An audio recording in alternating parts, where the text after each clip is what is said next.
Let's go see what your reading has to say. I'm going to start with your past two cards. I did a clarification card for the past two. And over in the past, you received the King of Swords and the Three of Pentacles. Now, the King of Swords is like a mini emperor. The emperor runs his empire, and the king runs his kingdom with rules and regulations, verbal and written. He's the apex of structure and organization, and evidently that's the way you've recently been running your life. Everything's been in its place. And he's also one that's exchanged his chainmail for a courtroom and makes judgments. And he oversees words and the validity of the words. And what type of accolades or punishment should be weighed with these words?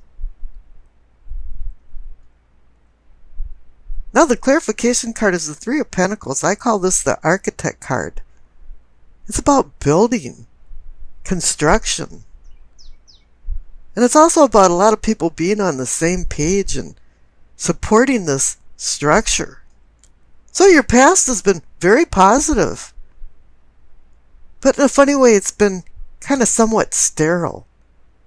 And you've focused on the more material things and not the spiritual things. And that's where it comes in the base of your spine. You receive the Hermit and the Fool. In your own little private universe, you started to think that maybe you should do some soul searching and some self-discovery. Because that's what the Hermit is about. There's an ethereal aura that you felt was missing, and you wanted to find it. You desired to change your unconscious self. And what better to have a clarification card of the Fool? A journey of self-discovery and where your little mini-universe fits into the big picture. You're looking for enlightenment from the Hermit's lamp and guidance from his staff. Wisdom equals good judgment, and you've had good judgment on the earthly plane in your past. Now you want to have a new awakening, or a reawakening. Something that makes you feel alive again and feel the delight of life. And happy to be alive. You want to find your higher self and open it up like the blossom of a flower.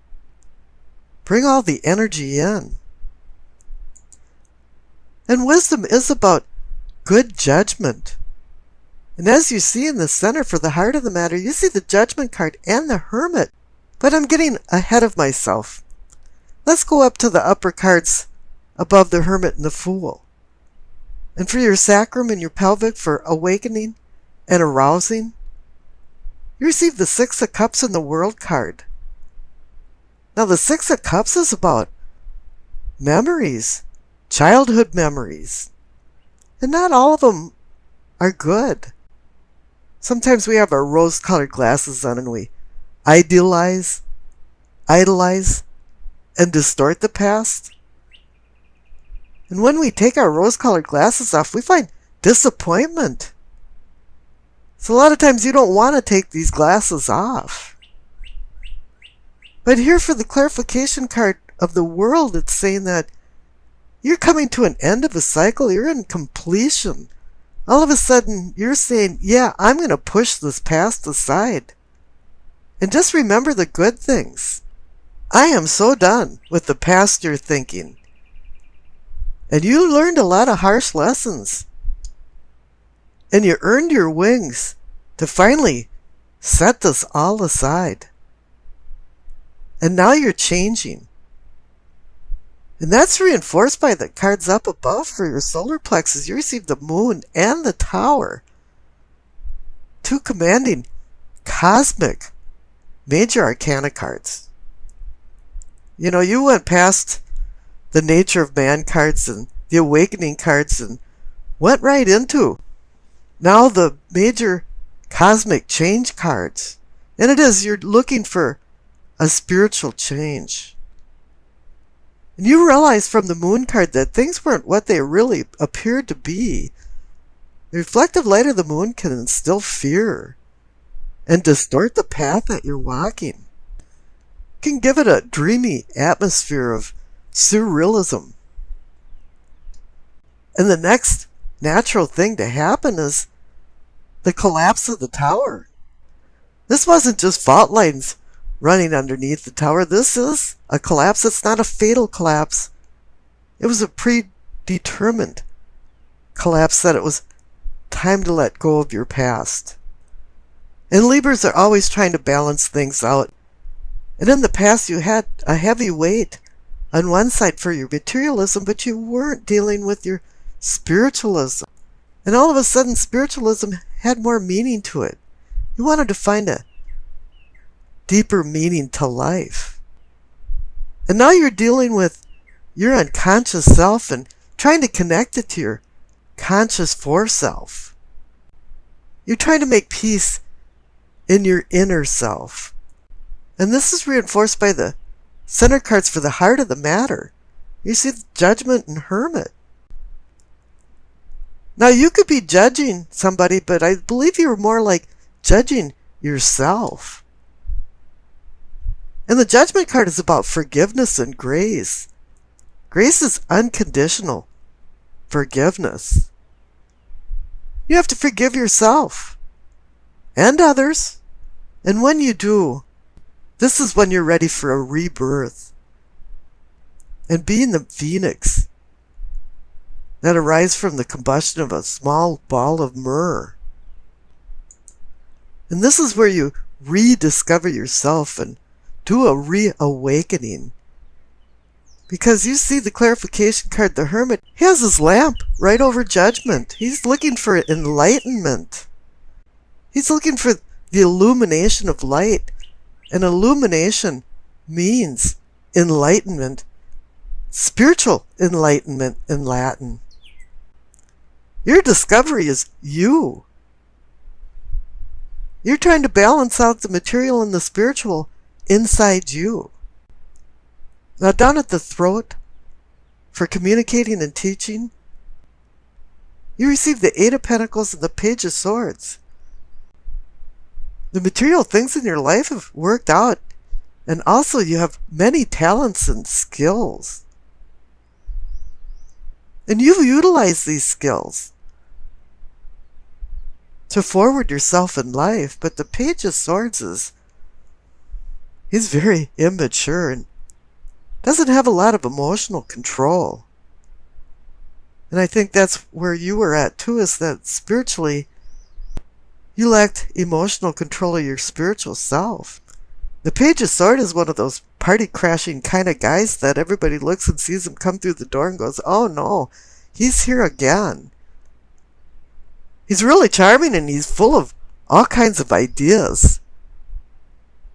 Pages bring ideas and news. Knights launch these ideas into action. Queens bring understanding after some experience. And kings assist you in attaining your long-term goals. So now this is kind of indicating that although you're a skilled and talented person, earthly-wise, you're still a neophyte or feeling that way in the spiritual realm. Now up above in your third eye for seeing and envisioning, you receive the Wheel of Fortune and the King of Wands. Now the wheel is on your side. The fates of fortune are on your side. This is a window of time to jump through because it's an auspicious time to take advantage of what the wheel offers. And the King of Wands is about inspiration, determination. He's fire energy.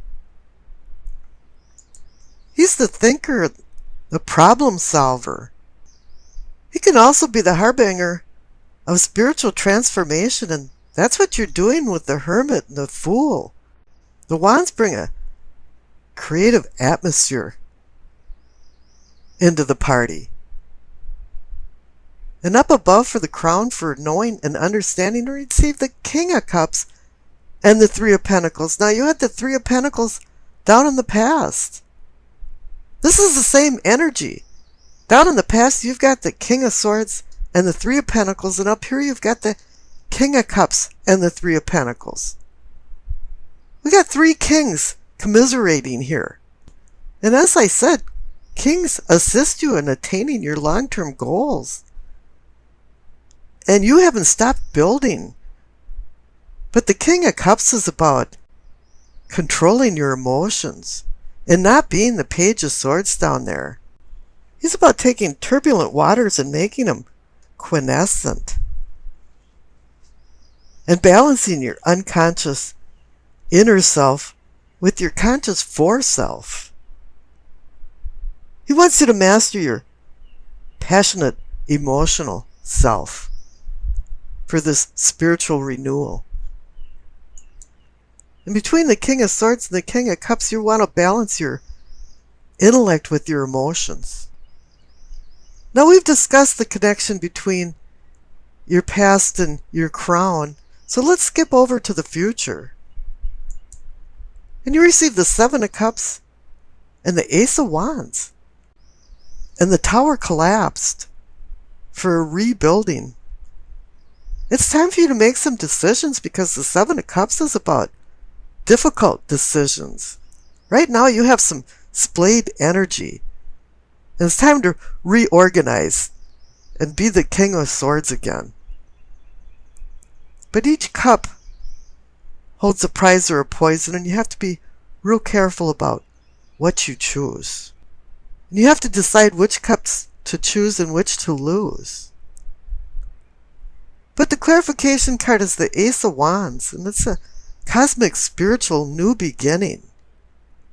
So it's saying, yeah, you'll make the right decisions here. Because the Ace of Wands is saying this is the beginning of a fruitful endeavor for ingenuity, physical challenges, and sexuality. It's like heaven is giving the earthly plane a message of good fortune. And it's time to take on new ventures with passion. And it's time to firmly grip your wand and take control of your life's direction. Let's go over the Two of Wands and see what's going on. Now, this is about making your visions into a reality, but you haven't launched anything right now. You're just in the planning stage. And there's choices to be made. You're just shaping these possible visions into ideas and then maybe putting them on the drawing board. This card has a significant possibilities for potential and new opportunities. But you really have to make a decision between whether you want to stay in your comfort zone or change everything and maybe go back out into the world. And you're wondering, is this just a promise and a wing and a prayer? Or is this the real deal? You know, it's like you've got one foot out the door and one still in the doorway. I remember when I was always going to do something, I'd tell my mother that I'd made a big decision. And I was grabbing for the doorknob and she'd go, well, if that's the way you want it. And that was her little guilt trip. Are you sure? Which way are you going? And this card too is saying that you're in a fork in the road. You know, when you see the appearance of this card, it can even indicate that dreams will come true, but you have to go out into the world and start shaking the fruit trees to get the fruit to drop onto the ground. And you know, all two cards indicate decision and planning, partnership, and balance. And this indicates a prosperous time for unions, friendships, and alliances. But now you have to prepare for the trip that you're going to be taking before you embark on any voyage.